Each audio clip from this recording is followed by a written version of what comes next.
I always say, we are what we eat. Yung attitude mo in life, yung behavior mo, yung outlook mo, is actually what you eat. Ang pagkain ko kasi, ang food is an intangible cultural heritage ng lugar natin. Iba-ibang lugar may kanya-kanyang dish, may mga kanya-kanyang cuisine. And we are so protective of this, no? Because this mirrors about our ups and downs, the cultural traits that we have, the Bicolano character. Nagluluto kasi tayo hindi lang para mabusog, kundi para mapasaya din yung mga tao na kakain ito. Pag pinag-usapan natin ng Bicol cuisine, I always have this, what I call the 4 pillars of Bicol cuisine. Gabi is one of them. Gabi is the prime ingredient ng laing. But of course, you have the coconut milk, you have the sili, gabi, and pili. So pag sinabi natin Bicol dish, it's either a combination of all 4, combination of 3, combination of 2. So in the case of laing, you have gabi and you have coconut milk, and at a certain degree, you also have the sili. Gulay na natong is uniquely Bicol. It's actually a tangible representation of Bicolano heritage, history, and of course, culture as a whole. There are variations, but the heavy concentration ng mga laing makers nandito sa Albay. Kumbaga, pag sinabi mo kasing laing, apay or natong, may isip mo kaagad is mga lutong pinangat, laing, palusag na apay, gulay na apay, kung saan po karamihan ginagawa ng mga locals dito sa Bicol. It's one of our comfort food in our place. Mabilis kasi siyang mahanap kung saan. Kasi nga, kung ano yung nandyan, siya rin yung nagbibigay ng identity sa atin, kung pagkakakilanlan kung sino ba tayo.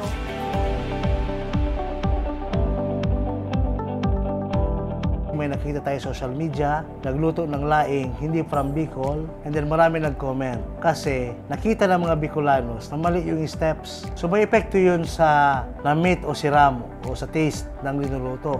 Bicolanos will always react because certain dishes have cultural appropriation. You know, Bicolanos generally are ethnocentric. We love our culture. We protect our culture. That's why we are so protective about this, because this is part of the pride of being a Bicolano. And of course, we want to keep it authentic. No? Why? Because this is a way of giving respect. It's a way of giving tribute to our ancestors who actually made this. Yung creativity nila, yung taste, kung paano yung perfect taste gagawin in the manner of cooking that's being passed on. Importante sa dish, sa pagkain, authentic. Kung paano siya ginagawa, traditional way, yun ang nagpapakita ng sarap. Ang pinakamasarap na laing, yung pag nakita mo nag-oil, in local term, naglalana-lana.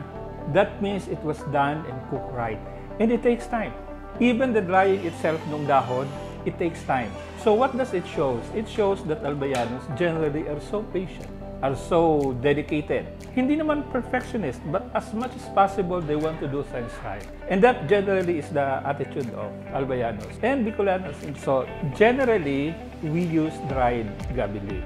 Ini-air dry yung gabi leaf for several days. Hinihimay. You do not use knife. Nagre-react siya sa metal. Nagkakaroon ng ibang lasa. And then, very particular din tayo, saan nakatanim.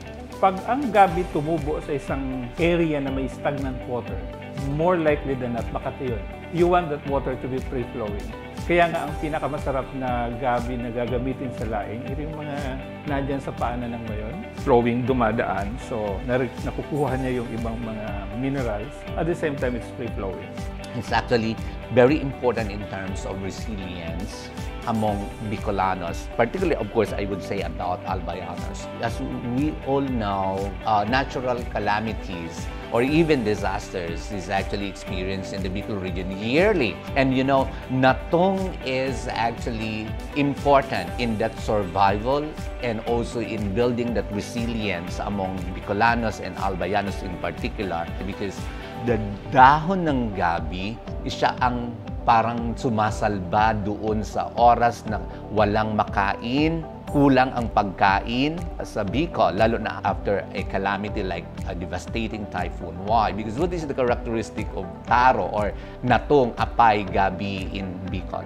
Before the typhoon, you could already harvest the leaves. Pwede mong itago yan sa loob ng bahay and it could last weeks. And after, of course, after 3 days ng typhoon, may mga dahon uli yung gabi. So, in a way, it's a survival food actually. Ito yung mga bagay na dapat pahalagahan natin, yung mga nandiyan na hindi natin namamalayan, nagbibigay na pala ito sa atin ng identity at dito na pala tayo nakikilala.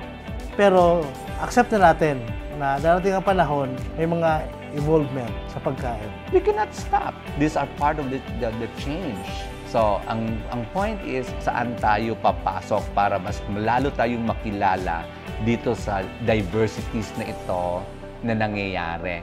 Para sa akin, an honest-to-goodness food blogger should understand very well the concept of cooking. Pag ito ba inuna ko bago ito, anong mangyayari? Ano ang kalalabasan? Would this improve the dish? Because if the answer is yes, go ahead. You can do a lot of things. Basta ang puntong pinag-uusapan natin, does it improve the dish? Kung hindi naman, why would you do it?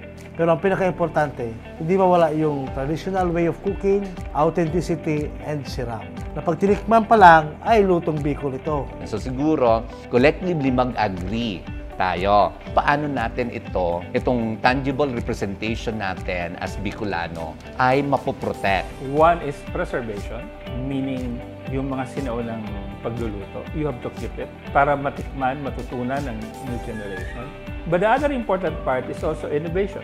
Kasi yung dila ng tao, nagbabago.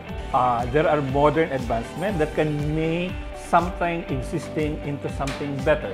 It should be a good point for us to better improve, sustain of course, our raw materials, our cooking procedures, our packaging, and of course, our culture, as a whole. I really hope the young generation would research more, would go back to ano yung pagkain na nakagisnan, ano yung mga kinakain sa bahay na niluluto ni lolo, ni lola. Go out, explore, do not eat in restaurants, eat in carinderias. Saan kumakain yung mga driver? Saan kumakain yung mga ordinaryong trabahador? Yung sa tabi-tabi lang. Why? Because the culinary soul is there.